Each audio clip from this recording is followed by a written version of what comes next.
गुरुर्ब्रह्मा गुरुर्विष्णु गुरुर्देव महेश्वर गुरुर्साक्षात् परब्रह्म तस्मै श्री गुरवे नमः। ॐ असतो मा सद्गमय तमसो मा ज्योतिर्गमय मृत्युर्मा अमृतं गमय। विश्व प्रसिद्ध अमर ग्रंथ चाणक्य नीति की हम चिंतन मनन करते हुए आज से तीसरे अध्याय में प्रवेश हुए हैं। बड़ा अद्भुत, अद्वितीय और अनेक प्रकार के ज्ञानों से भरा हुआ ये ग्रंथ का चाणक्य जी ने अपने जीवन के अनुभव, अपने अध्ययन की गहराई, उन सभी तत्वों का समाविष्ट करते हुए समाज कल्याण के लिए, जनहित कल्याण के लिए प्रस्तुत किया है अमर गाथा, अमर ग्रंथ। इनका श्रवण चिंतन मनन करते हुए हम भी जीवन को कुछ सहज और सरल बनाएं, इसी उद्देश्य के साथ आइए आज से अब तीसरे अध्याय की प्रसंगों को हम चिंतन मनन करें। इसमें कुल 21 श्लोक हैं। तो पहला श्लोक चाणक्य जी कहते हैं, कस्य दोषकुले नास्ति व्याधि न को न पीड़ितः व्यसनं केन न प्राप्तं कस्य सौख्यं निरन्तरम्। तो कहते हैं कस्य दोषकुले नास्ति, दोष किसके कुल में नहीं है, और कौन ऐसा है जिसे दुख ने नहीं सताया। और इसी प्रकार अवगुण किसे प्राप्त नहीं हुए हैं। और कस्य सौख्यम निरंतरम, सदैव सुखी कौन रहता है। तो कहने का मतलब यह है कि यह संसार दुखों का है, दुख का यह सागर है। इस संसार में एक भी ऐसा व्यक्ति नहीं है जिसे दुख नहीं हुआ हो। सभी व्यक्तियों में कुछ न कुछ दुख, रोग, अवगुण या कुछ न कुछ बुरी आदत पाई जाती है। तो इस संसार में एक भी व्यक्ति ऐसा नहीं है जो सदैव सुखी रहता हो।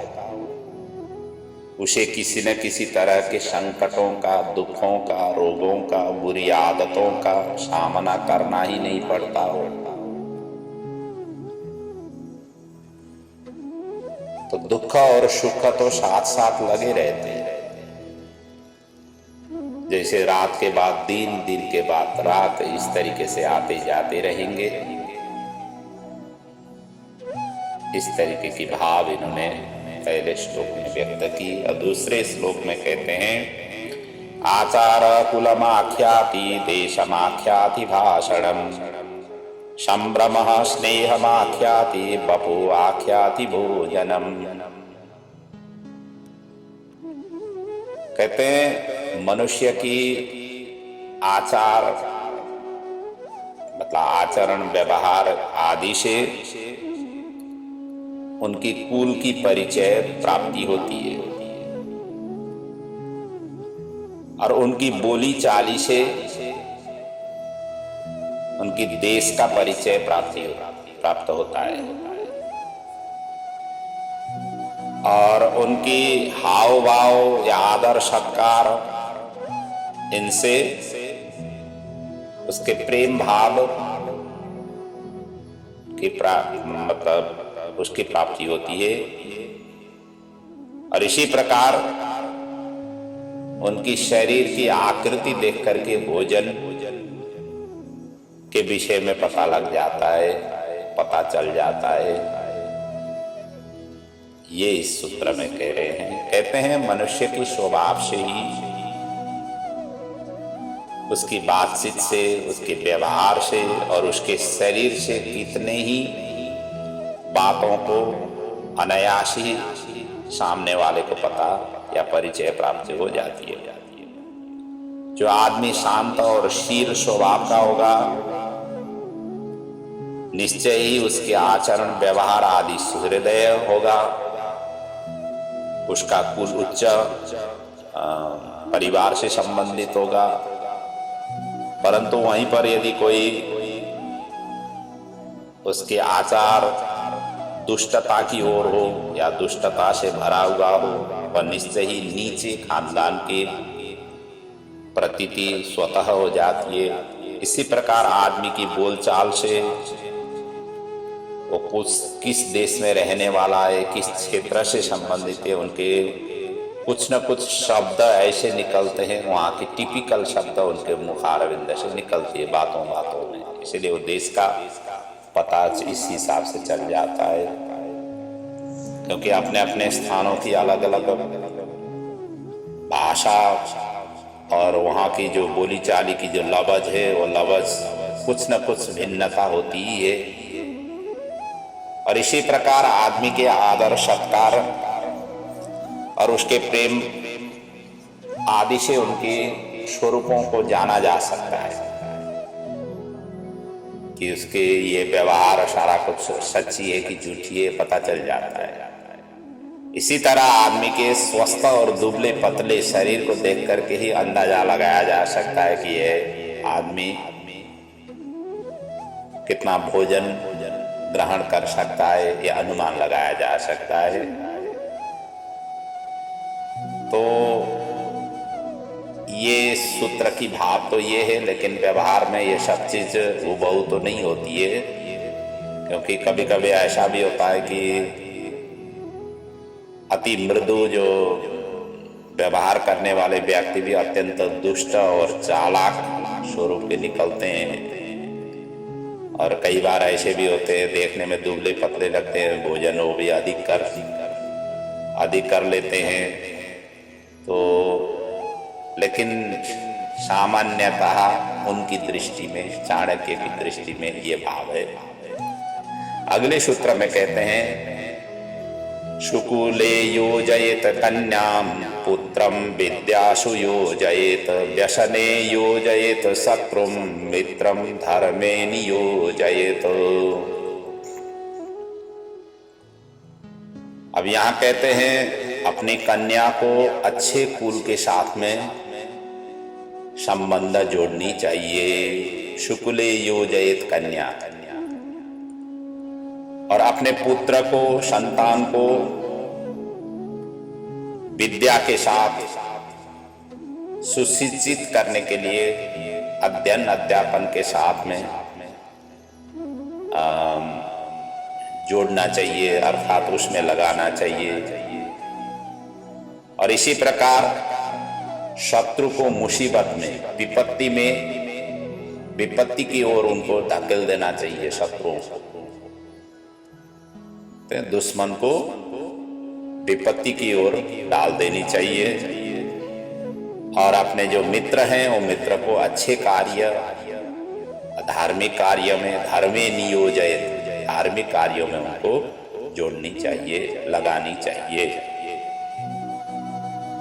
तो इनका कहने का मतलब यही है कि समझदार जो व्यक्ति है अपनी सुपुत्री का विवाह खानदान परिवार के साथ में, खानदान परिवार की परीक्षण करके, कुल घरान देख करके अच्छे कुल के साथ में कर देनी चाहिए। और पुत्र को अच्छी शिक्षा प्रदान करनी चाहिए। शत्रु यदि अपने ऊपर में आक्रमण कर रहे हैं या निकट आ जाएं, तो उनको जितना बन सके विपत्ति की ओर उनको धकेल देनी चाहिए, संकट की ओर धकेल देनी चाहिए। और अपने जो मित्र है वो महत्वपूर्ण कार्यों में, धार्मिक कार्यों में और ऐसे अच्छे कार्यों में उनको लगा देनी चाहिए। ये भाव है इस सूत्र का। अगले श्लोक में कहते हैं, दुर्जनस्य च सर्पस्य वरम सर्पो न दुर्जना, सर्पो दंशति कालेन दुर्जनस्तु पदे पदे। अब यहां कहते हैं, यदि दुष्ट चरित्र के या दुष्ट व्यक्ति और सांप ये दोनों सामने आए तो सांप के साथ में ही जाना चाहिए, न कि दुर्जन के साथ। सांप को ही वरण करना चाहिए, दुर्जन को वरण नहीं करना चाहिए। क्यों? क्योंकि सांप तो एक बार डस करके वो चला जाता है, लेकिन दुर्जन जो होते हैं वो बार बार डसते रहते हैं, मतलब अंतिम क्षण तक भी वो डसते रहते हैं, कदम कदम पर वो डसते रहते हैं। इसलिए ऐसी स्थिति आई कि दो में से एक चुनाव करनी है तो सर्प को चुनाव करनी चाहिए। ये उनका भाव है। कहते हैं किसकी चुनाव करें? दोनों में से तो सर्प को चुना, क्योंकि दुष्ट व्यक्ति का नहीं चुनाव करें। सांप तो वही एक बार डस करके निकल जाता है, लेकिन दुष्ट व्यक्ति जीवन भर वो कष्ट पहुंचाता ही रहेगा। और उसे आपके द्वारा कष्ट पहुंचाए, लेकिन दुष्ट व्यक्ति अपने आदत के अनुसार बिना कारण के भी वो कष्ट पहुंचाता ही रहेगा। इसका मतलब यही है कि दुष्ट व्यक्ति की जितना बन सके दूर रहने की कोशिश करना चाहिए। दुष्ट व्यक्ति हमेशा ही उनकी प्रवृत्ति दुष्ट की ही ओर होती है। वो कभी भी ऊपर उठने या आगे बढ़ने में कभी भी मदद नहीं करेंगे। वो कांटे ही बन करके अड़चने डालेंगे, व्यवधान डालेंगे। तो ऐसे व्यक्तियों से जितना बन सके दूर रहना ही अपने जीवन के लिए श्रेयस्कर होगा। ये भाव है। अगले सूत्र में कहते हैं, एतदर्थे कुलीनानां नृपा कुर्वन्ति संग्रहम् आदिं मध्यावसानेषु न त्यजन्ति च ते नृपम्। इसीलिए कहते हैं कि राजा नृपः खानदानी लोग को ही अपने पास एकत्रित करता है। जो कुलीन हो, जो खानदानी हो, क्योंकि कुलीन जो व्यक्ति है या अच्छे खानदान के जो लोग होते हैं वो कभी भी धोखा नहीं देते, वो हर हमेशा साथ में रहते हैं। जो सज्जन लोग होते हैं वो हर हमेशा किसी भी अवस्था में वो साथ दे देते हैं, चाहे वो प्रारंभ में हो, चाहे मध्य में हो, चाहे अवसानेषु अर्थात अंतिम में हो, तो कभी भी धोखा नहीं देते हैं। इसलिए राजा को हमेशा हमेशा अच्छे व्यक्ति को ही नियोजित करना चाहिए। अच्छे व्यक्ति को, अच्छे कुल घरान खानदानी व्यक्ति को ही अपने कार्य के लिए नियुक्त करना चाहिए। तो भाव यही है कि खानदानी अर्थात कुलीन वंश के लोगों का यह स्वाभाविक गुण होता है कि वो किसी भी परिस्थिति में, चाहे सम हो चाहे विषम परिस्थिति हो, वो कभी भी धोखा नहीं देते हैं। तो राजा के हर सुख दुख में वो सदैव साथ रहते हैं। राजा के प्रति अपने स्वामी भक्त को नहीं वो छोड़ते हैं। किसी भी परिस्थिति में वो वफादारी के साथ कार्य को निर्वाह करेंगे। वो कभी भी आंच आने नहीं देंगे, कभी भी मुसीबत में नहीं डालेंगे। इसलिए जहां जिस क्षेत्रों में भी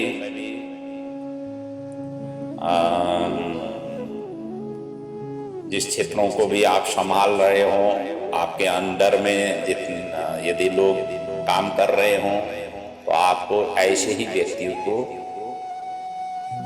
चयन करना चाहिए जिसके द्वारा आपको कभी भी मुसीबत नहीं आए। केवल राजा का अर्थ यही नहीं है कि राजा देश के जो संचालक होते हैं उसके लिए ही नहीं, आप एक कंपनी में हैं तो कंपनी के संचालक आप राजा हैं उसके, तो वहां पर आपको इसी तरीके से व्यक्तियों को नियुक्ति करना चाहिए। ये है कहने का मतलब, अपने अंडर में जो भी काम करते हैं उनका अच्छी तरह से परख करके ही व्यक्तियों को नियुक्ति करना चाहिए। ये है। अगले सूत्र में कहते हैं प्रलये भिन्न मर्यादा भवन्ति किल सागरा सागरा भेदमिक्षन्ति प्रलये पीन साधव। अब यहाँ साधु और सागर ये दोनों के बीच का तुलना किया गया है। तो कहते हैं प्रलय काल में सागर भी अपनी मर्यादा को नष्ट कर डाल देता है, मतलब सागर भी वो मर्यादा में नहीं रहता है, परंतु साधु लोग प्रलय की स्थिति आने पर भी अपनी मर्यादा को कभी विचलित होने नहीं देते हैं, वो स्थिर रहते हैं। तो इसका भाव यही है कि समुद्र की मर्यादा प्रसिद्धि है कि वहां जितना भी जल आ जाए, जितना भी बारिश हो जाए, जितना भी नदी समुद्र आदि वहां आकर के मिलन हो जाए, परंतु अपने धैर्यता को नहीं छोड़ता है, और मतलब उतना का उतना ही पानी रहता है। लेकिन जब प्रलय काल समुपस्थित होगा तो प्रलय काल के अवस्था में वो उसी रूप में अवस्थित नहीं होगा, वो तो प्रलय काल में तब बिखर जाएगा। लेकिन साधु जो पुरुष हैं, जो सज्जन पुरुष हैं, जो सुहृदयी व्यक्ति होते हैं, वो कभी भी अपने कर्तव्य पथ को, चाहे जितना भी मुसीबत उनके ऊपर में आ जाए, लेकिन अपने कर्तव्य पथ से कभी भी वो विचलित नहीं होते हैं। इसलिए सागर की विशालता और साधु पुरुष के हृदय की विशालता के सामने तुच्छ माना गया है, तुच्छ होते हैं, ये उनकी भाव है। क्योंकि बड़ी बड़ी भयानक लहरें धरती को छू जाती है, परंतु साधु पुरुष कठिन से कठिन परिस्थितियों में भी अपनी मर्यादा को नहीं छोड़ते हैं। इसलिए साधु पुरुष को सागर से भी गंभीर और मर्यादित वो मानते हैं। ऐसा साधु में ये गुण रहती है, सज्जनों में ये गुण रहती है। इसलिए सज्जनों का हमेशा हमेशा संग करना चाहिए। सज्जनों की संग से, साधु संतों की संग से कभी भी जीवन में विचलित होना नहीं पड़ता है। उनकी सौम्य जो स्वरूप होती है, उनकी जो शांत जो स्वरूप होती है, वो स्वरूप से अपने जीवन को सौम्य और शांत बनाने में मददगार होती है। ये उनके कहने का भाव। अब अगले सूत्र में कहते हैं मूर्खस्तु परिहर्तव्य प्रत्यक्षो द्विपद पशु भिन्नति वात्सल्येन अदृष्ट कंटको यथा।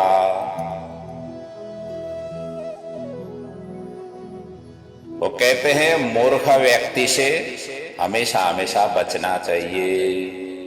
मूर्खस्तु परिहर्तव्य, हमेशा बचना चाहिए, क्योंकि प्रत्यक्षो द्विपदः पशु, वो दो पैर वाला, साक्षात दो पैर वाला पशु है। मूर्ख पशु बुद्धि की ही रहते हैं, इसीलिए जो है ना वो कहते हैं पशु तो वैसे चार पैर वाले होते हैं, लेकिन ये प्रत्यक्ष दो पैर वाला पशु है। कौन? जो मूर्ख है। और कहते हैं कि भिन्नति वात्सल्य न के, जिस प्रकार बिना आंख वाले अर्थात अंधे व्यक्ति को कांटे भेदते हैं, उसी प्रकार मूर्ख व्यक्ति अपने कटु और अज्ञान से भरे हुए वचनों से वो हमेशा हमेशा भेदते रहते हैं। तो इसमें यही कहना ये चाह रहे हैं, मूर्ख व्यक्ति को कभी भी साथ नहीं करना चाहिए। मूर्ख व्यक्ति के साथ वो बिना सींग वाला 2 पैर से चलने वाला पशु है, अर्थात वो मूर्ख है, मूर्ख और बुद्धिहीन है। जिस प्रकार दिखाई न देने पर कांटे अंधे व्यक्ति के शरीर में चुभ करके पहुंच जाता है, पीड़ा देती है, उसी प्रकार अज्ञानता से भरे हुए मूर्ख व्यक्ति के वचनों को सुनकर मार्मिक पीड़ा होती है। और ऐसे व्यक्ति से हमेशा हमेशा दूर रहना चाहिए और उनका साथ छोड़ना ही अपने लिए उत्तम है।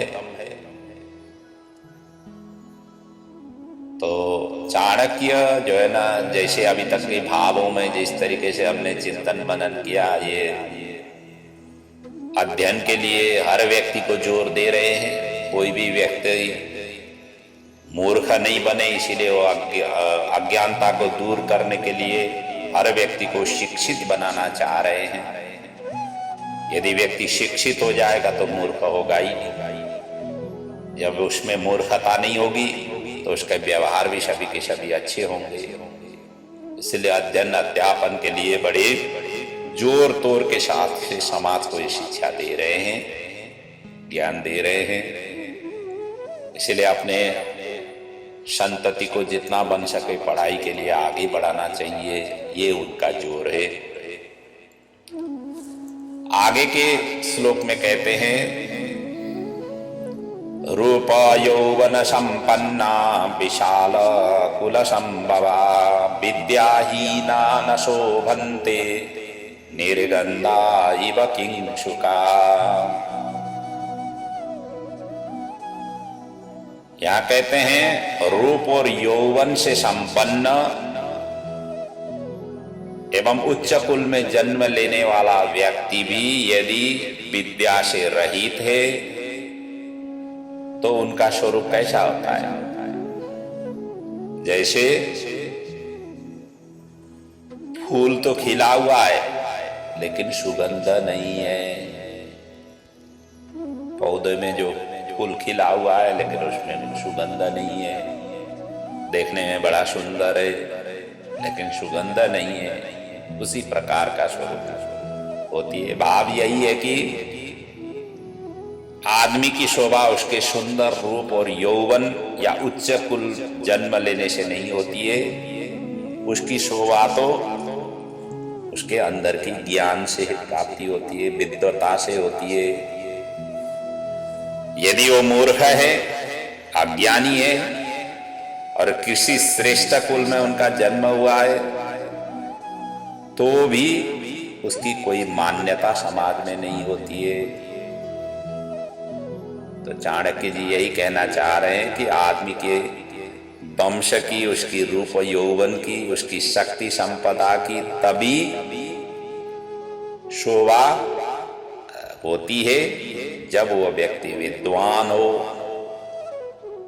अन्यथा गंध रहित पुष्प की भांति उसकी शोभा और सम्मान सारा का सारा बनावटी रहती है। इसलिए पढ़ना जरूरी है, पढ़ाई के लिए बड़े जोर दे रहे हैं। इसलिए तो कहते हैं कुरूप हो ये, लेकिन वो पढ़ाई उनकी विद्वता हो तो विद्वता को सम्मान करनी चाहिए। इसलिए पढ़ाई में बड़े जोर दे रहे हैं। अगले सूत्र में कह रहे हैं, कोकिलानां स्वरो रूपम स्त्रीणां रूपम पतिव्रतम विद्यारूपम कुरूपाणां क्षमारूपम तपस्विनाम। कोयल की शोभा उसके स्वर में है, कोकिलानाम स्वरो रूपम। और स्त्री की शोभा पतिव्रत धर्म में है। और कुरूप व्यक्ति की शोभा उसकी विद्वता में है। और इसी प्रकार तपस्वी नाम क्षमाम रूपम, तपस्वियों की शोभा क्षमा में है। तो कहना ये चाह रहे हैं कि इस श्लोक के माध्यम से कि कोयल की जो सुरीली तान है ये उसकी शोभा है, अर्थात उसका सौंदर्य यही है। और पतिव्रता धर्म ही स्त्री का सौंदर्य है, अर्थात जो स्त्री अपने पति के प्रति पूरी तरह समर्पित है, जो भूल करके परपुरुष का भी ध्यान अपने मन में नहीं लाती है, वही स्त्री रूप और गुणों में सर्वोत्तम है। और व्यक्ति यदि कुरूप है पर वो विद्वान है, हर शास्त्रों का ज्ञाता है और बड़ी अच्छी तरह से विद्वता का प्रदर्शन कर सकता है, तो उसका वो विद्वता ही सौंदर्य का प्रतीक है। जैसे कि अष्टावक्र शरीर से कुरूप थे परंतु ये महाज्ञानी थे, इसलिए राजा जनक की सभा में सबसे अधिक सम्मानित वही हुए। इसी प्रकार जो तपस्वी है उनको सहृदयता होना जरूरी है। साधु संत होकर के सहृदय नहीं हो, क्षमा नहीं हो, दया नहीं हो, सदाशयता नहीं हो, तो वो केवल भेष के रूप में साधु रहेंगे, लेकिन वो साधु के स्वरूप में वो सम्मानित नहीं होते हैं। इसलिए साधुओं को हमेशा हमेशा इन बातों को ध्यान में रखते हुए अपने आचरण करना चाहिए। अब यहाँ 10वें श्लोक में कहते हैं त्यजेत एकम कुलस्यार्थे ग्रामस्यार्थे कुलम त्यजेत ग्रामम जानपदस्यार्थे आत्मार्थे पृथ्वीम त्यजेत। कहते हैं किसी एक की व्यक्ति को त्याग करने से कुल की रक्षा होती है, तो एक को छोड़ना चाहिए। ग्रामस्यार्थे कुलम त्यजेत, यदि पूरे गांव की भलाई हो रही है तो कुल को छोड़ देना चाहिए। और उसी प्रकार ग्रामम जनपदस्यार्थे, यदि देश की भलाई के लिए हो तो वहां गांव को ही छोड़ देना चाहिए।